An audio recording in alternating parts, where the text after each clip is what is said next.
Olá a todos que estão nos assistindo. Estamos aqui para mais uma entrevista do nosso quadro No Sofá, Ciências e Negócios.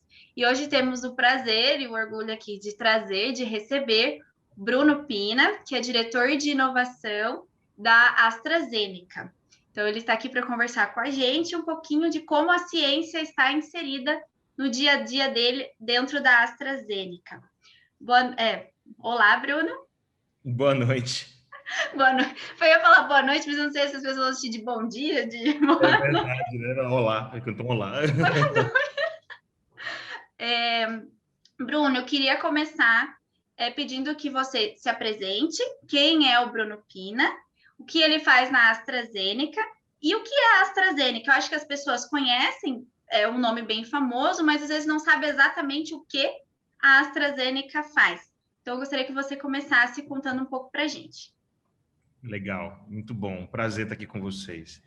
Bom, Bruno Pina, eu sou um baiano que mora em São Paulo há alguns bons anos, acho que já uns 14 anos. Eu sou cientista da computação, sou formado em ciência da computação já há, bastante tempo, 20 anos, um pouquinho mais. E trabalho hoje numa empresa que é a AstraZeneca, como você sabe. Para quem não sabe quem é a AstraZeneca, tem duas formas de você saber, né? Uma hoje é conhecida como a empresa que está fazendo a vacina. Acho que isso é uma mudança grande para a nossa empresa de todos os aspectos. Mas a AstraZeneca, como um todo, né, nós somos uma biofarmacêutica global. O foco é inovação em descoberta e desenvolvimento de novos medicamentos, né, vamos dizer assim, de prescrição. É importante dizer isso porque a indústria farmacêutica ela se divide em diversos subsetores.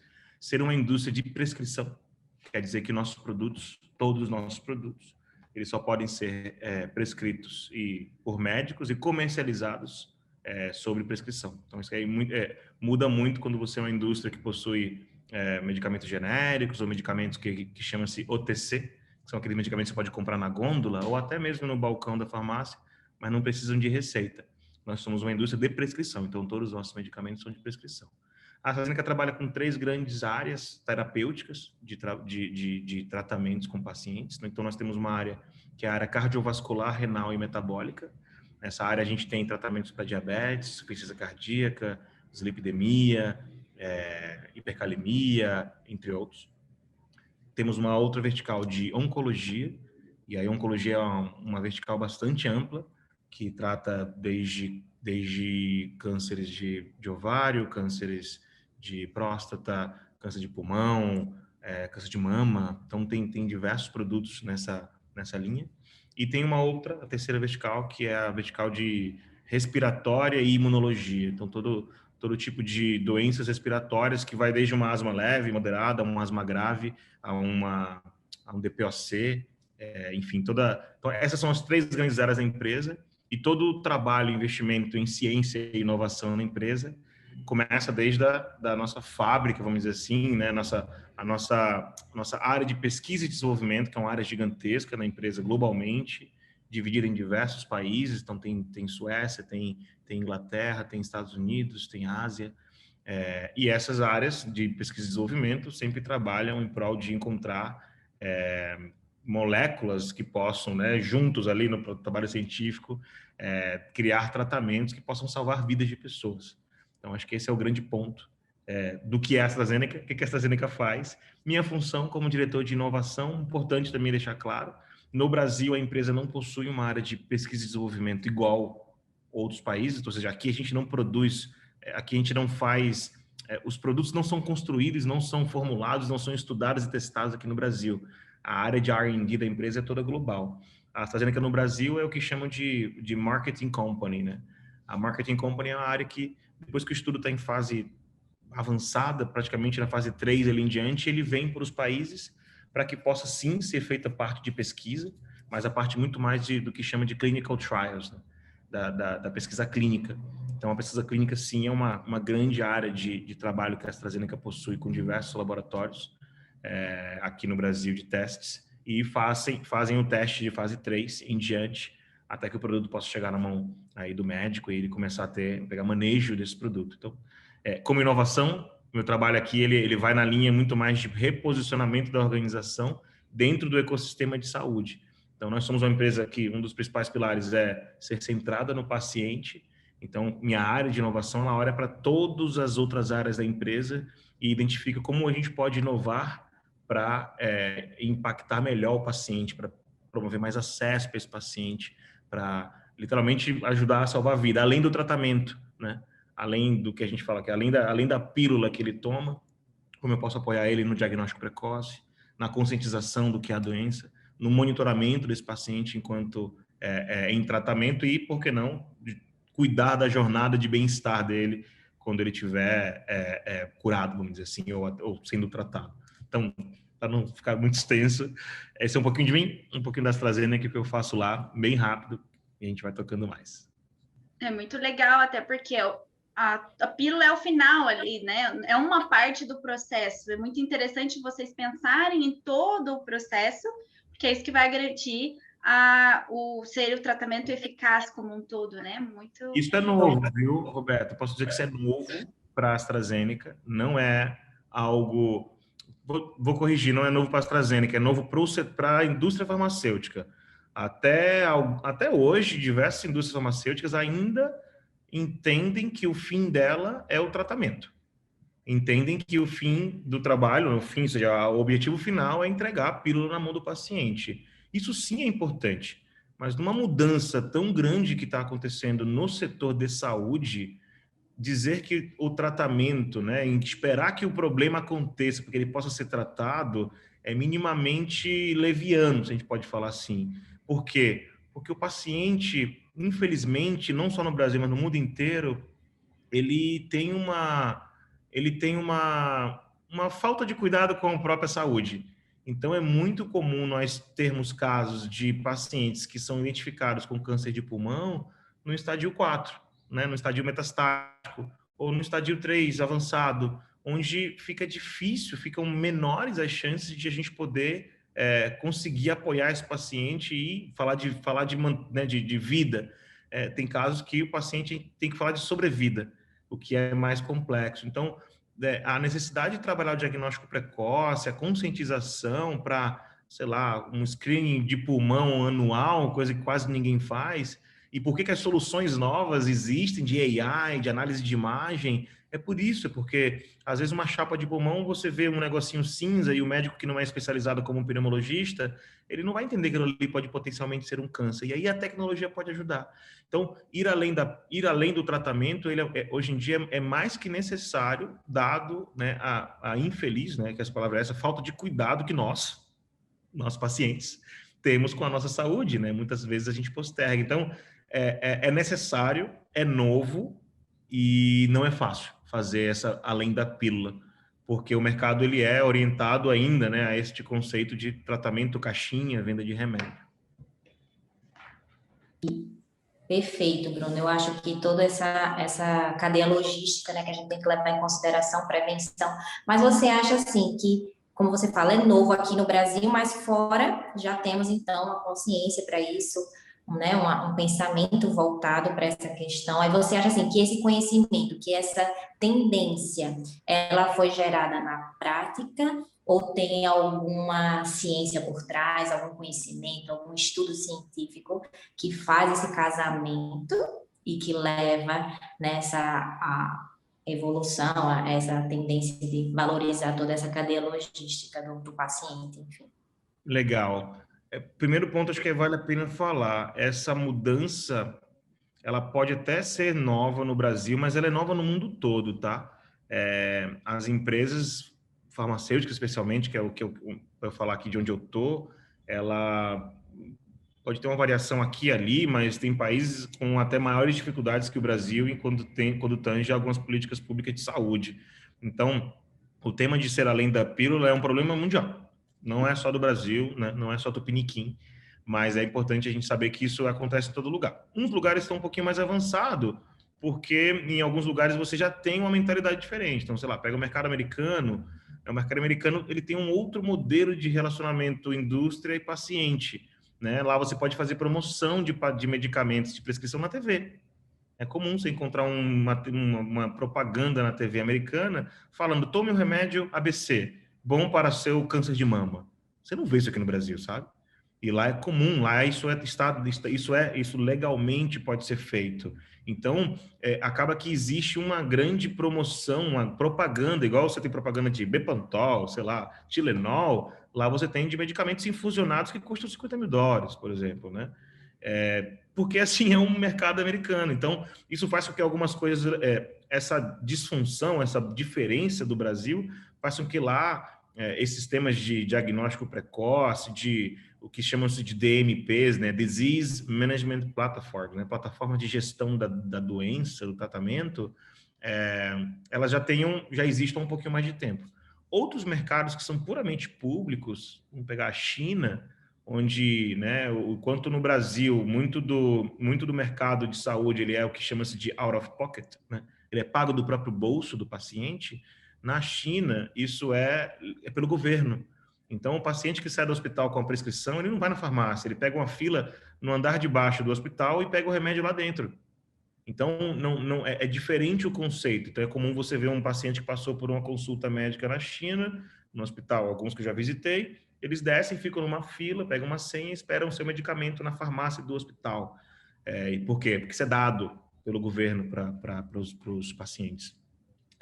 Então, tudo isso, vamos dizer assim, motiva a mudança. A China é super avançada, né? A China, a AstraZeneca lançou início desse ano, estava no final do ano passado, em parceria com, acho que uma empresa, se eu não me engano, do grupo Alibaba, Ali Health, lançou um hospital digital, um iHospital. Então, um hospital 100% digital, onde você é atendido digitalmente, tudo acontece via telemedicina, qualquer necessidade de exame vai na sua casa, alguém fazer a retiragem, né, a coleta de qualquer coisa que precisa, depois digitalmente você tem acesso e você tem um retorno com o médico, tudo digital, 100% digital. Então, também uma necessidade diferente. O chinês, eu fui lá 2 anos atrás, esse negócio que a gente tem hoje de ter o QR Code na mesa, já existe lá, eu fui há 2 anos, deve ter de antes. Então, é comum você pegar na China, o pessoal entra no restaurante, já lê o QR Code, já vai buscando o que tem que comer, já pede por aqui, quando você vê, chegou a comida. Você não levanta, você não paga, você não faz nada. Você fica tudo na mesa, pede, já trazem, depois ali mesmo você paga, diretamente pelo celular e vai embora. Eu lembro que eu cheguei na China, fui comprar maquiagem para minha filha, e aí eu fui numa lojinha super bonitinha, tipo, sei lá, tipo uma... Não era uma máquina, era uma loja multi coisas, assim. Mas tinha uma parte de maquiagem super legal. E aí eu fui comprar umas maquiagens tudo bonito, assim, com os dragão na frente, assim. Falei, eu não sei se é bom ou se é ruim, vou levar pra minha filha, né?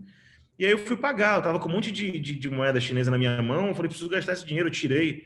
Eu voltei com o mesmo dinheiro que eu fui. Porque, primeiro, eu não conseguia pedir táxi. Táxi não aceita dinheiro. Tudo lá você faz pelo aplicativo do WeChat. Então, e o pagamento se faz via QR Code, igual a gente está começando a fazer agora.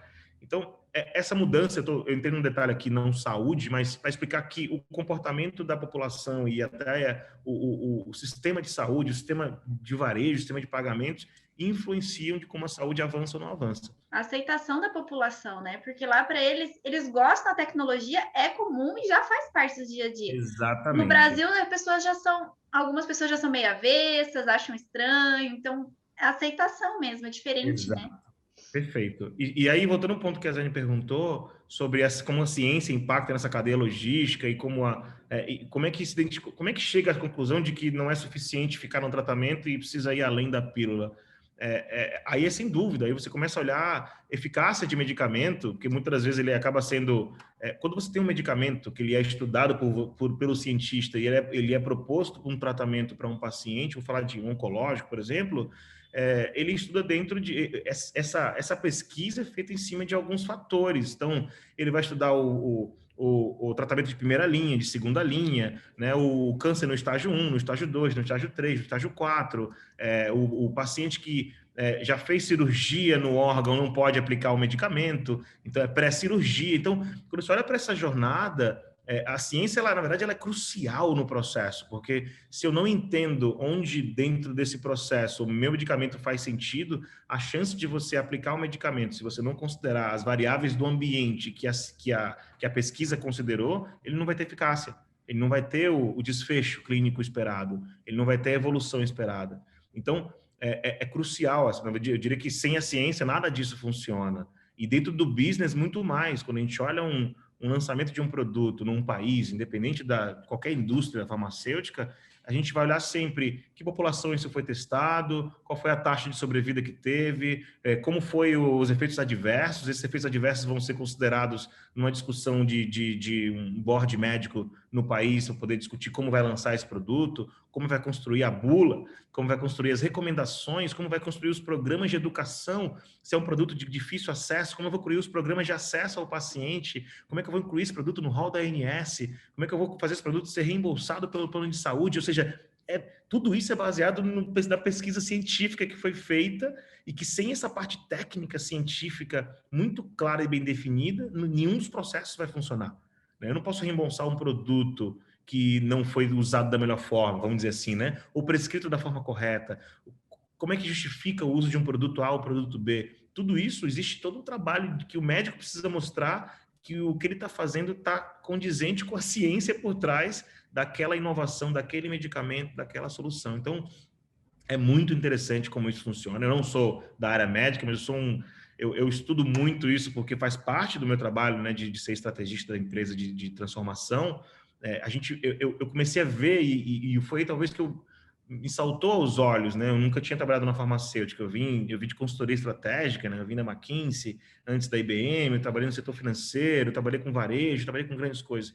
Ao entrar na saúde, eu entrei por propósito, eu comecei a ver assim, eu tive que aprender muito, tive que estudar muito, porque primeiro que eu sou nerd e segundo porque eu queria entender o que tinha por trás. Eu via aqueles gráficos lindos de produtos, a jornada de um produto, o produto fica por muitos anos em ciência, com cientistas sendo testado, né? A fase 1, a fase 2, a fase 3, são bilhões de dólares investidos até que o produto possa sair dessa fase, chegar num país e ser comercializado. Então, eu diria que aquela pílulazinha que alguém toma tem uma baita de ciência por trás, tem um bando de cientista que está ali dia e noite trabalhando, testando, errando o tempo inteiro até chegar numa solução que faça sentido para uma população específica.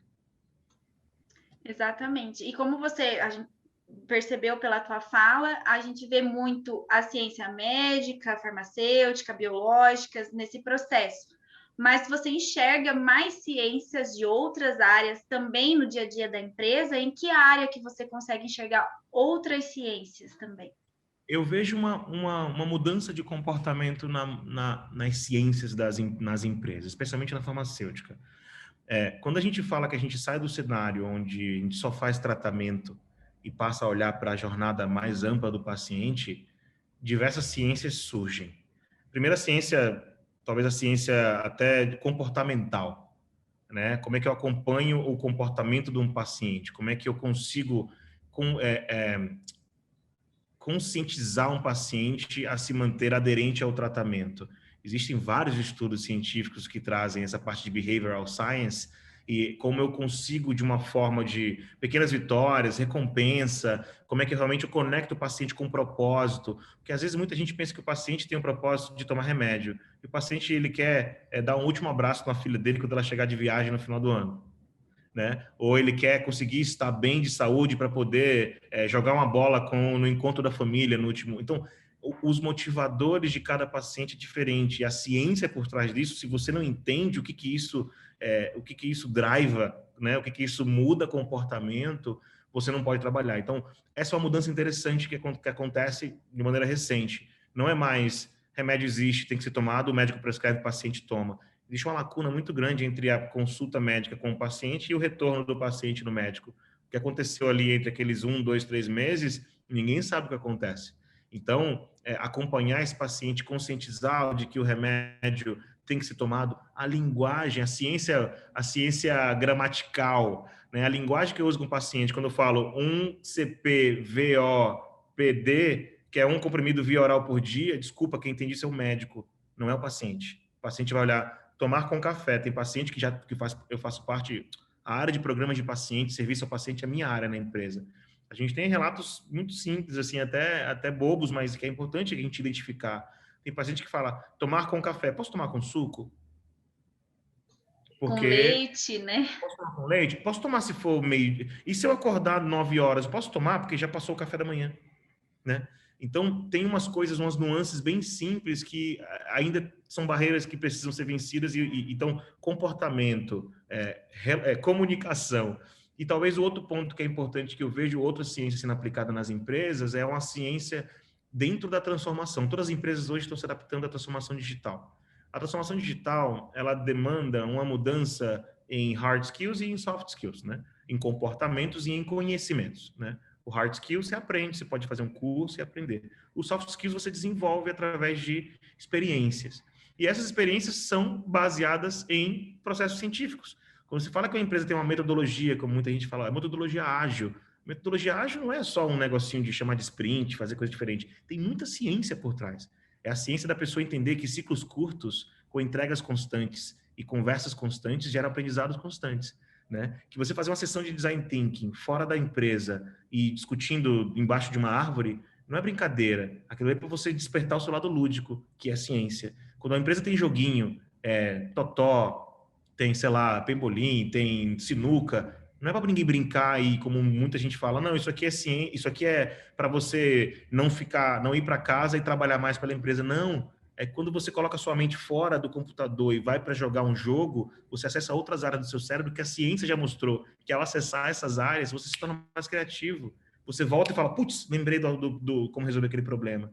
Você saiu do ciclo vicioso, da corrida do rato da sua mente e sempre ficar no mesmo formato de pensamento. Então, eu diria que essa é uma ciência muito clara e que as empresas ainda estão aprendendo como fazer, como usar dessa ciência para realmente transformar as organizações. Porque a transformação core, a transformação dura, ela vai acontecer, né? O que é hard skills, mas o grande desafio de todas as empresas hoje, todas as business companies, não importa o setor, é a parte de comportamento, é a parte cultural, é a parte da pessoa conseguir olhar com um olhar diferente, a pessoa conectar realmente o propósito dela e falar, não, mas eu sou um contábil, eu não tenho que me preocupar com essa questão de comportamento. Não tem. Né? Você tem que sair da sua caixinha, não é mais, as empresas não são mais feitas de especialistas deep, a gente precisa de especialistas abertos, alguém que saiba pensar na outra casinha, no outro silo, para você não ficar preso ali, não, eu sou cientista, sou formado nisso,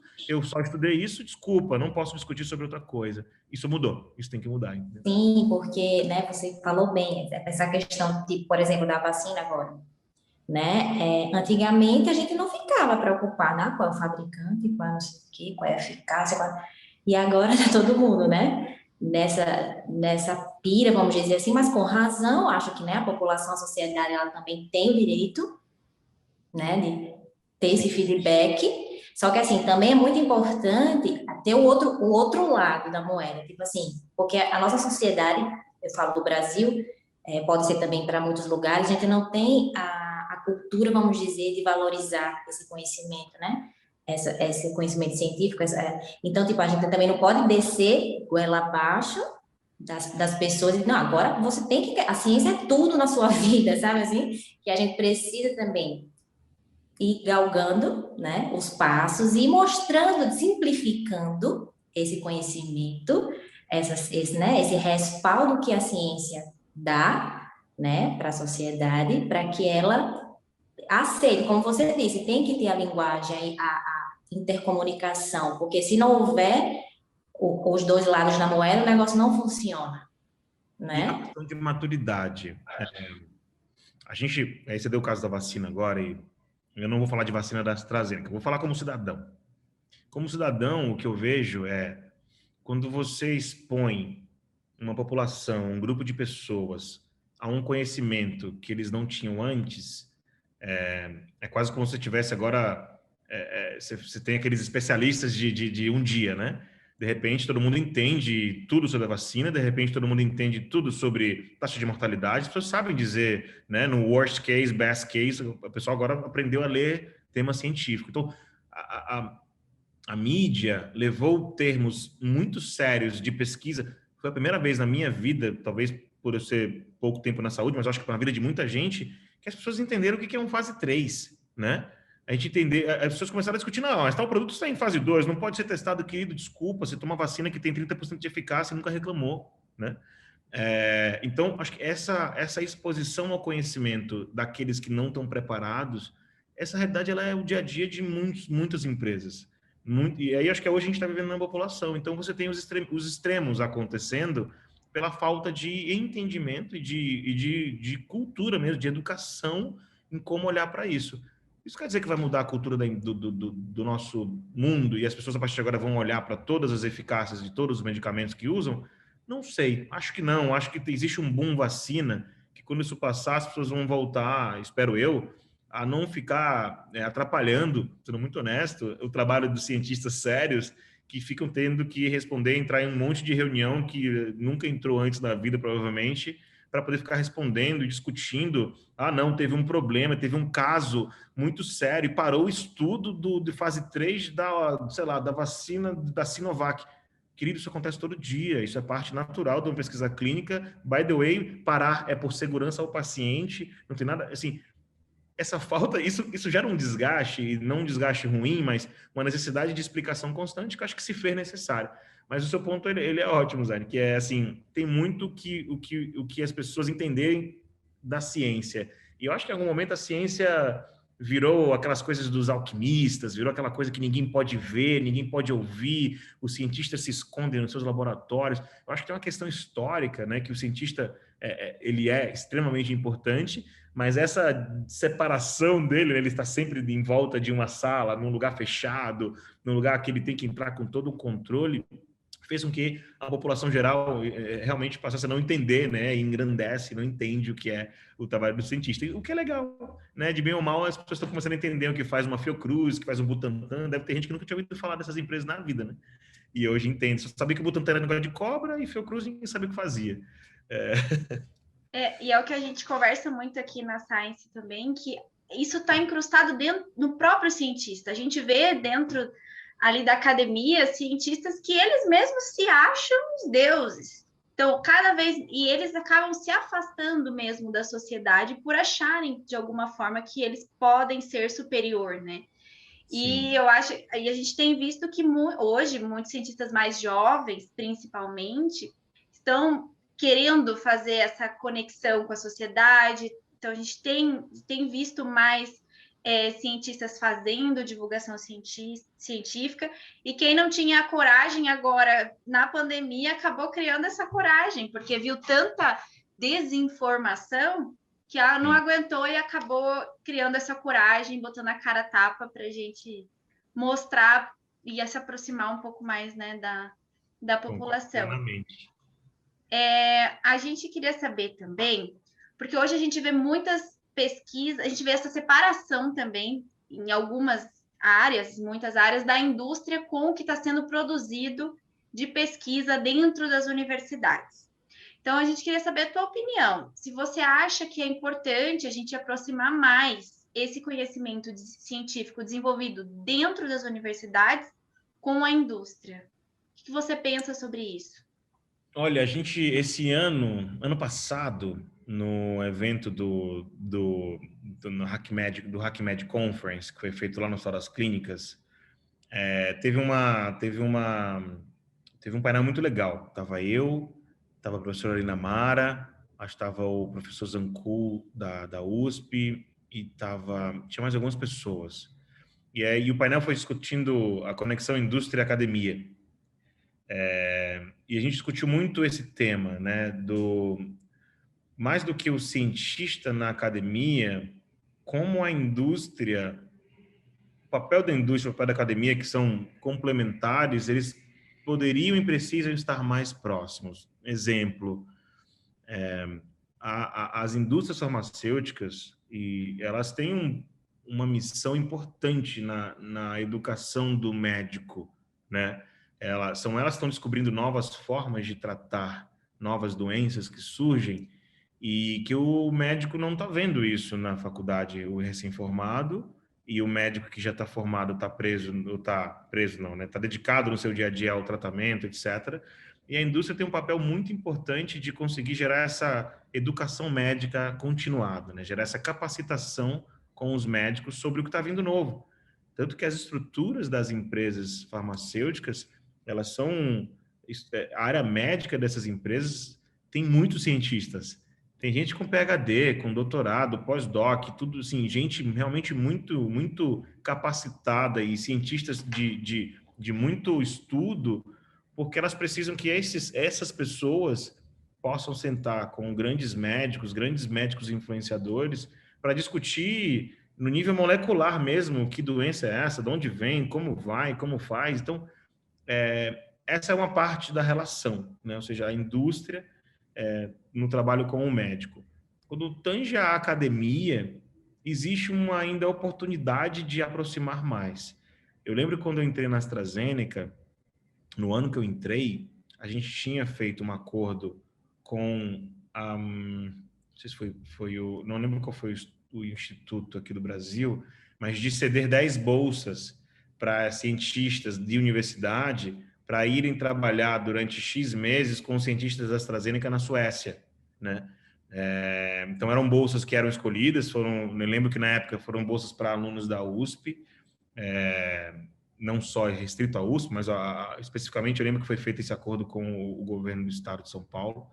Então, acho que esse tipo de coisa eu sinto mais falta de ver acontecer mais. Então, um exemplo de conexão academia com, não vou dizer indústria, mas a conexão de sair da academia e gerar novos frutos é um programa que o Hospital das Clínicas acabou de lançar, em parceria com o governo do estado, a Universidade de Medicina, enfim, que é o programa chamado Incube. Esse programa, ele tem o objetivo de juntar pesquisadores das universidades, ou seja, pessoas que estão ali construindo grandes teses de pesquisa, que muitas das vezes acabam se engavetando, né? Grandes conhecimentos que ficam ali guardados, e eles estão tentando, né? Porque a palavra é que eles vão criar um programa para isso, conectar estes pesquisadores, essas pessoas da academia, com empresas ou empreendedores, para que possam fazer ajudar a chocar esse ovo, vamos dizer assim, né? Ou seja, a fazer nascer essa ideia, sair do papel. E é um tema difícil, porque existe todo um tema de ego que é muito sério, né? Eu já discuti muito isso com as pessoas, que é o ego do pesquisador, porque ele é um cara que está em pós-doc, ele tem um baita de um conhecimento relevante. E o empreendedor, o cara que está ali, já criando empresas, o cara é uma máquina de botar isso para rodar. Então, esses dois perfis, quando se encontram, eles podem ter alguns choques do tipo, não, peraí, mas a minha pesquisa é apenas para cunho científico e para poder melhorar o mundo. Eu não quero vender isso aqui, não, mas eu entendi, mas alguém precisa usar o seu produto que você estudou e passou anos montando na pesquisa. Não, mas eu não quero que isso seja comercializado. Então, tem uma discussão.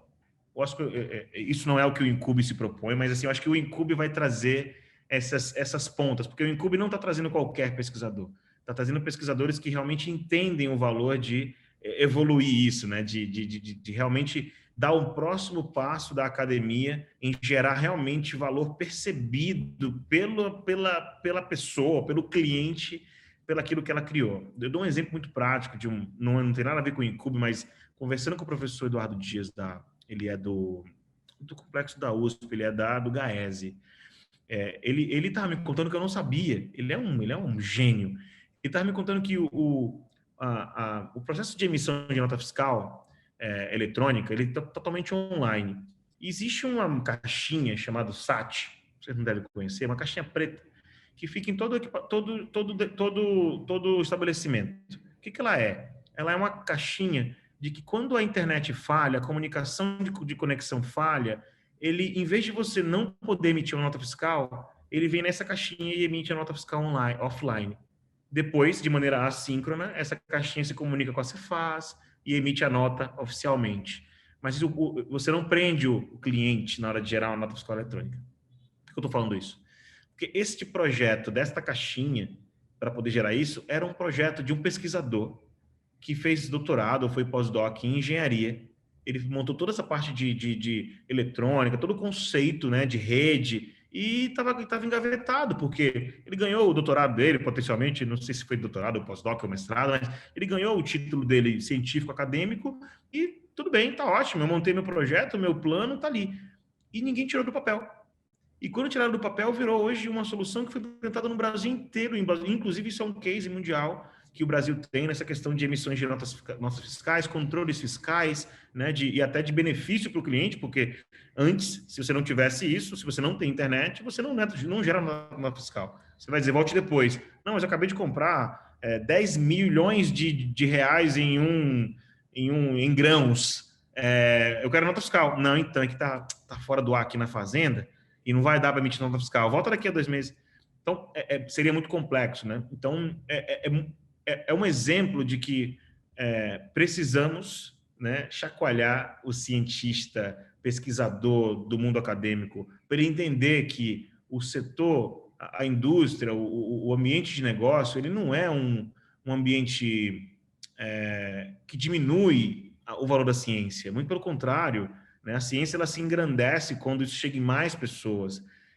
Eu fico imaginando o quanto de ciência, o quanto de pesquisa maravilhosa não existe em grandes teses de conclusão de curso, de mestrado, de doutorado, de pós-doc, em diversas áreas, não só na medicina, não só na biologia, não só na bioquímica, mas em várias áreas que o mundo carece de soluções daquela, só que a pessoa ficou presa no ambiente acadêmico. Então, sei lá, essa é a minha sensação, sabe, Roberto? Eu sinto que tem muito espaço, a gente tem um mato alto para conectar a indústria e a academia. Acho que tem uma questão de mudança de comportamento e de cultura, e isso vai ter que ser uma mudança em conjunto, né? A universidade ainda, nesse aspecto, ainda mais quando a gente fala de universidade pública, ela tem uma mentalidade mais conservadora, isso é parte do processo, talvez, centenário que elas vêm vivendo, e assim como uma empresa centenária precisa se adaptar para estar pronta para o mundo digital, a academia também precisa se adaptar para estar pronta para o mundo digital, né? Não se pode mais ter estudos gigantescos como esse. Vou dar um exemplo bobo. Sei lá, se você vai estudar alguma coisa que pode gerar um benefício, gera MVP disso no seu... O seu outcome do seu doutorado não devia ser um papel, devia ser um MVP rodando, com o cliente validando, né? Por quê? Porque se gera o valor percebido para o paciente. Óbvio, se for hard science, fica difícil. Eu vou testar uma molécula, vou testar Não é esse o ponto, mas como a gente dá o próximo passo? Como é que a gente expande, né, o impacto da pesquisa dentro da universidade? De novo, não precisa ser capitalista. Não é esse o ponto. Como é que eu gero impacto percebido em quem vai se beneficiar com isso? Solucionar, né, o problema real, a dor, né? E quem mais é capaz, né, disso, se não esse conhecimento, esse universo científico, nesse respaldo que a ciência dá. A gente acredita muito, né, nesse valor da ciência dentro da science, que a gente precisa, né, urge e resolver os problemas da sociedade. Nesse conhecimento ele precisa chegar com a maior, né, rapidez dentro, né, da resolução. E eu vejo movimentos para isso acontecer, tá? Recentemente tive uma conversa muito gostosa essa semana com o professor André Fleury. Ele é do Inova USP, ele está conectado em várias redes como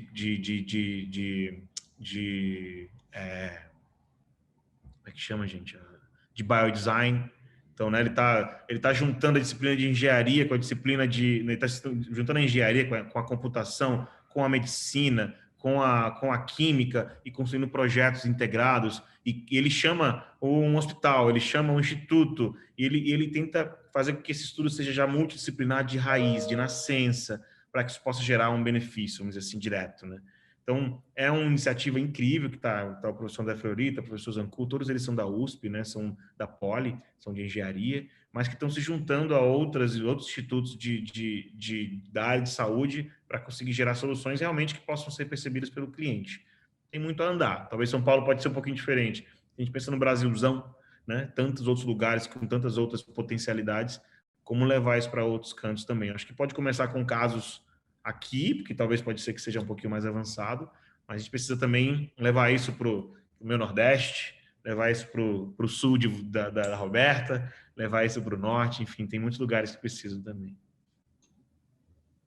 Isso, eu acho que o recado foi dado, né? A gente agradece demais. Se quiser passar alguma mensagem final, né? Fique à vontade, mas eu acho que a gente já conseguiu responder, fazer essa conexão, né? Tentar acender, né? Uma luzinha aí em quem vai assistir. E agradecemos bastante, muito, muito a sua presença aqui no nosso quadro, Bruno. Eu que agradeço. Eu vou lhe dizer que minha mensagem final é a seguinte. Isso é para todos os acadêmicos, acho que talvez, e eu acho para todo mundo. Assim como eu sou diretor de inovação numa indústria incumbente, uma indústria tradicional, acho que a gente precisa de diretores de inovação no ambiente científico acadêmico, para também desafiar. O que eu faço no meu dia a dia, gente? Eu desafio o status quo daquilo que sempre foi a regra. Eu desafio os modelos tradicionais daquilo que sempre foi a verdade. O Einstein já dizia, né? Loucura seria repetir as coisas de antes para repetir ações antigas para buscar resultados novos, algo assim ele falava, né? Então, essa máxima para mim é muito verdadeira, né? Como é que eu posso tentar executar a mesma fórmula é tipo matemática, 1 mais 1 igual a 2, 1 mais 1 igual a 2. Como é que eu vou esperar que 1 mais 1 dê 5? Não vai dar, eu tenho que mudar os fatores que geram aquele resultado. E eu acho que a indústria está buscando isso, a indústria está se reinventando, a indústria está em todos os aspectos. Hoje em dia você já vê na indústria heads de AI nas áreas médicas, você tem hoje cientistas, data scientists que programam em Python, então assim, você tem essa mistura que esse mundo digital precisa. Então a indústria está se preparando, tem diretores de inovação, tem uma pessoa, por exemplo, que da AstraZeneca Global, eu não vou lembrar o nome dela agora, mas que ela é vice-presidente de pesquisa e desenvolvimento digital. Então, ela está ali buscando como AI, machine learning, modelos diferentes podem acelerar as pesquisas dos cientistas dentro do laboratório. Isso já acontece hoje, realidade, né? Como é que a gente leva isso para a academia? Será que a gente precisa de diretores de inovação acadêmicos, diretores da inovação científica dentro de pesquisa, pessoas que realmente desafiam o modelo? Esse é o meu recado. Então, assim, minha reflexão precisamos gerar esses dois mundos precisam gerar disrupção, além de outros mais, mas especialmente que a gente está falando de academia e indústria, ambos precisam. Sou muito crente, vamos dizer assim, que isso vai acontecer. Quando eu vejo movimentos como esse do Hospital das Clínicas, que é uma instituição, o maior complexo hospitalar da América Latina, com a melhor universidade de medicina da América Latina, e eles estão à frente, né, protagonizando essa mudança, eu acredito. Então, esperar que possa vir novas coisas a partir daí, mas você, cientista, você que está se formando agora, que tem pais, mães, tios, o que trava a gente, às vezes, de ser diferente no futuro é as referências, né? Tem um filme de desenho chamado Scrooge, não sei se vocês já viram, mas eles ficam dentro da caverna e a filha do senhor da caverna tenta sair da caverna e ele fala, não, o novo é ruim. Ou seja, ele gera ali um unconscious bias na pessoa e fala, nunca tente o novo, que o novo só gera problema. E a gente muitas das vezes vê isso acontecendo em diversas funções, e você, cientista, se você estiver pensando assim, pelo amor de Deus, mude, porque a gente precisa de gente que desafie, que tente o novo, que entenda que... E na ciência, né, errar faz parte, acho que isso é inerente ao processo. Então, se errar faz parte, aprender com o novo faz parte, tentem diferente. Vamos fazer diferente. Então é isso. Meninas, obrigado. Satisfação imensa poder participar aqui com vocês. Já estou seguindo vocês, inclusive, no Instagram. Não vi o YouTube, vou começar a ver o YouTube, as lives que vocês fizerem. E é muito gostoso ver essa inovação diferente. É tipo uma Science Tech, né? É uma startup de ciência, de conexão de ciência com a indústria. É diferente. E parabéns pelo trabalho de vocês. Obrigada, Bruno. E até a próxima, pessoal.